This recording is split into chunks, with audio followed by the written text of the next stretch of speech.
Organizers expect millions of people to take part in a third round of the No Kings protests across the country today. Organizers say the rallies are intended to show opposition to President Trump's policies, as well as the war in Iran. Nearly 7 million people attended No Kings protests last fall. This one's expected to be even bigger. Joining me now for more is co-president of Public Citizen, Lisa Gilbert. Lisa, it is good to see you. Thank you for being here. How are people preparing for today's events? How many people do you expect to march across the country? Well, we have a record number of events, 3,300 around the country. To put that in perspective, there are only 3,150 counties in the whole nation. So there will be an event literally anywhere that you could hope to attend one. We will see RSVPs from folks in rural areas, in suburban areas, in urban areas. It's a true mass movement, and I'm expecting joyful protest, shared resolve as we all grapple with the realities of this authoritarian slide that we've been experiencing, this sort of wannabe dictator persona that Trump has adopted as he moves us into an illegal war. With everything that's going on, I feel powerless. And today, in this moment, I feel like I have a little bit of power. A woman in Minnesota said that outside the state capitol, where organizers had prepared for a crowd of 150,000, during the third wave of No Kings protests across more than 3,300 coordinated events, more events than there are counties in the United States. That one sentence is the accountability story at its most human.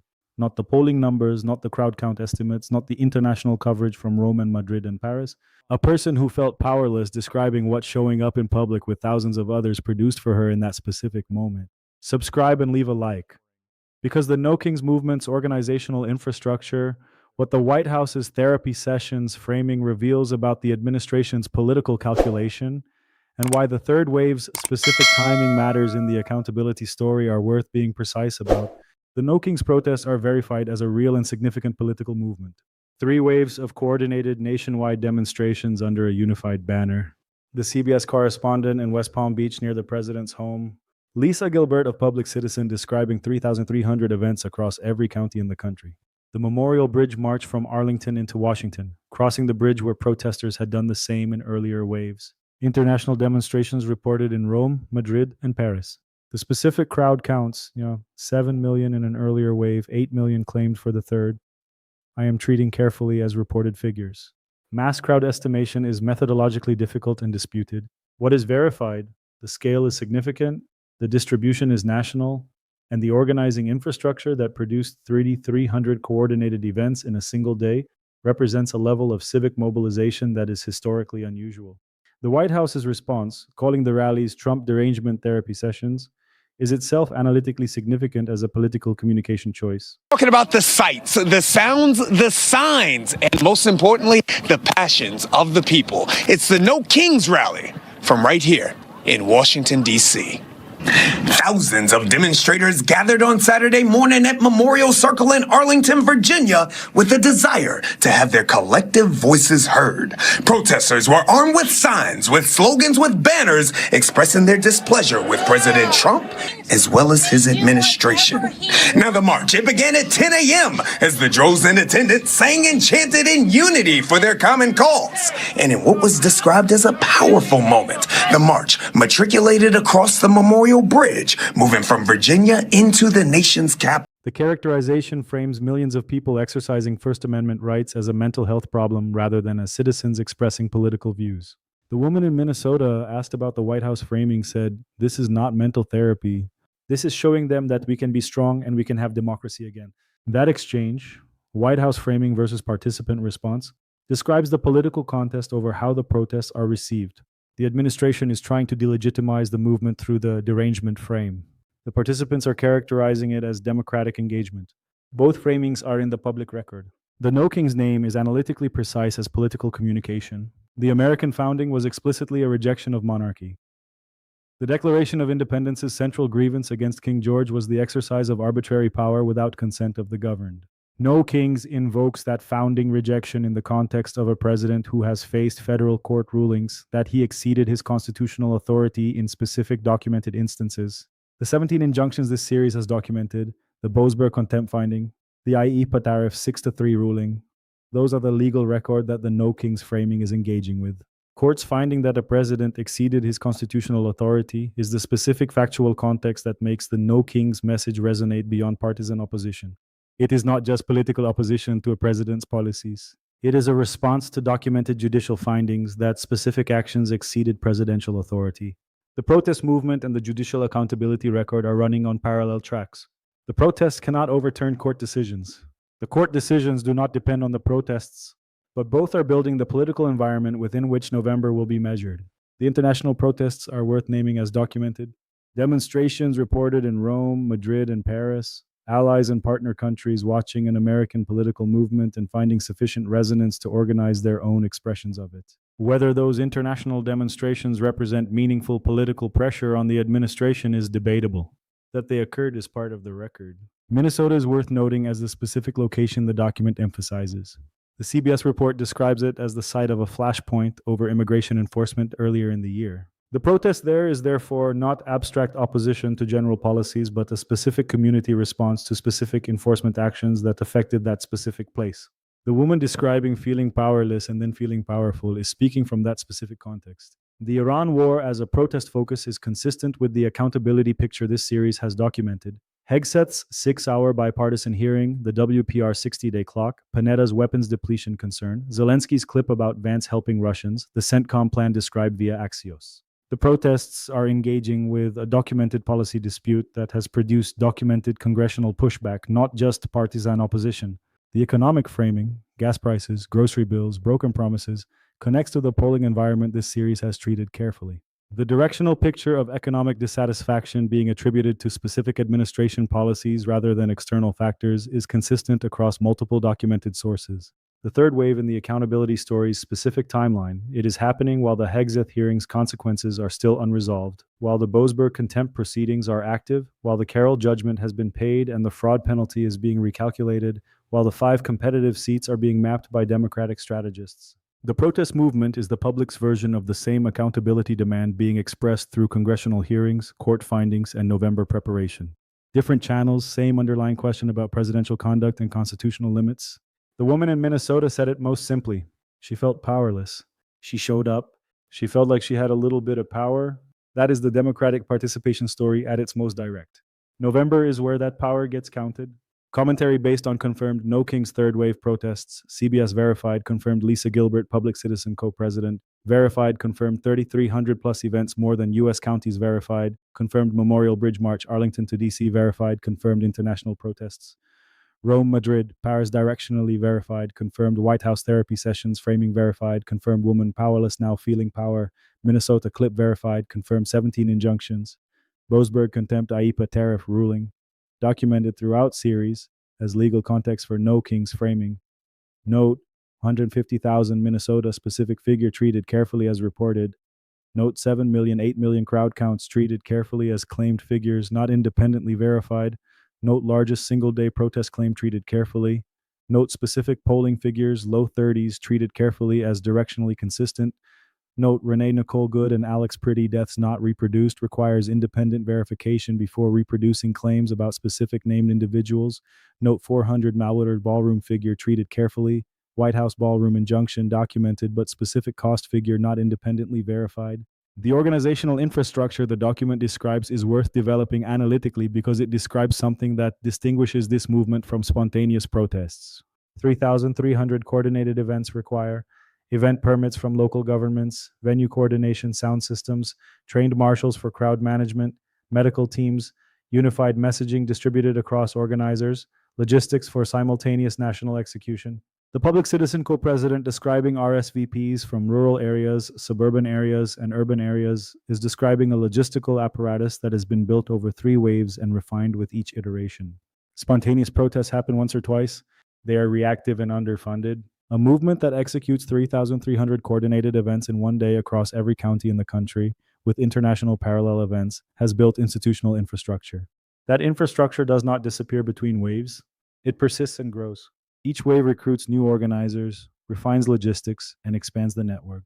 The scale of 3,300 events, more than the number of U.S. counties, means that geographic barriers to participation have been systematically reduced. If an event exists in your county, the question is whether you choose to attend, not whether you have to drive 3 hours to the nearest protest. That accessibility changes who shows up. Not just committed activists, but people who have never protested before, people who feel powerless in their daily lives and find a local event within reach. The woman in Minnesota is that person, not a career activist, someone who felt powerless and discovered that showing up was accessible enough to try. The organizational infrastructure that made that accessibility possible is the movement's most durable asset. It outlasts any single wave.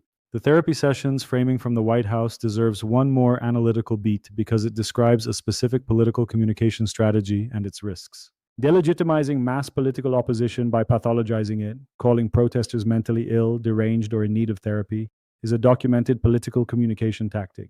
It attempts to reframe the question from what are these people responding to what is wrong with these people. It is designed to prevent sympathetic audiences from engaging seriously with the protesters' concerns. The risk of the tactic: it requires the administration's supporters to accept the premise that millions of their fellow citizens exercising constitutional rights are doing so as a symptom of mental illness rather than as political engagement. That framing becomes harder to maintain when the people being labeled as deranged include family members, neighbors, and community members who show up at the local event in their county. The woman in Minnesota, responding to the therapy session's framing, did not engage with it defensively. She reframed it directly. This is not mental therapy. This is showing them that we can be strong and we can have democracy again.